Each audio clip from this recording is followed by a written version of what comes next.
Gayle King is again teaching a master's class in interviewing, Yamak Ulsindor, White House correspondent for PBS NewsHour, said on Twitter. She remains so calm and focused while ethically loses it.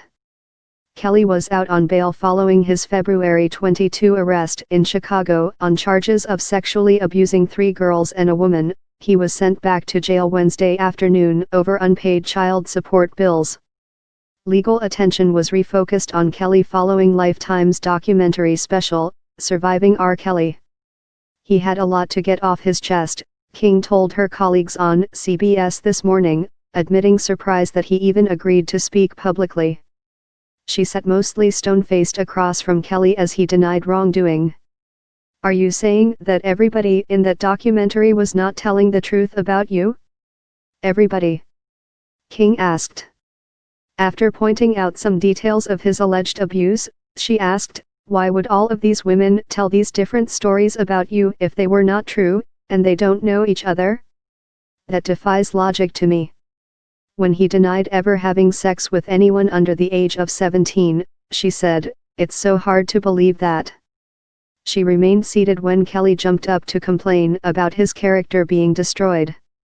"Robert, we have to have a conversation," she said. "I don't want you just ranting at the camera." King said later that she did not feel physically threatened, although she worried Kelly might knock into her accidentally. "I know that he was upset with the questions and I know that he was irritated with me at certain points during the interview," King told colleagues on the CBSN digital network. "But I never thought that he was going to hurt me." Ron Torres-Xian, a crisis management expert and CEO of 5W Public Relations, said King did a fantastic job speaking with Kelly in the nearly 10-minute excerpt aired on CBS This Morning. "She was extremely professional in a trying time," Torres-Xian said. "She kept her composure and came equipped to battle." The interview brings the Gayle King brand to another level.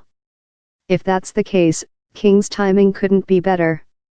The 64-year-old journalist spent many years working in local television in Hartford, Connecticut, Kansas City, Baltimore and Washington, D.C., but many knew her from the association with Winfrey. When King helped launch the CBS morning show in 2011, she had less celebrity wattage than her partners at the time, Charlie Rose and Norah O'Donnell. Rose was since fired over sexual misconduct allegations. O'Donnell remains, with new partners John Dickerson and Bianna Golodryga.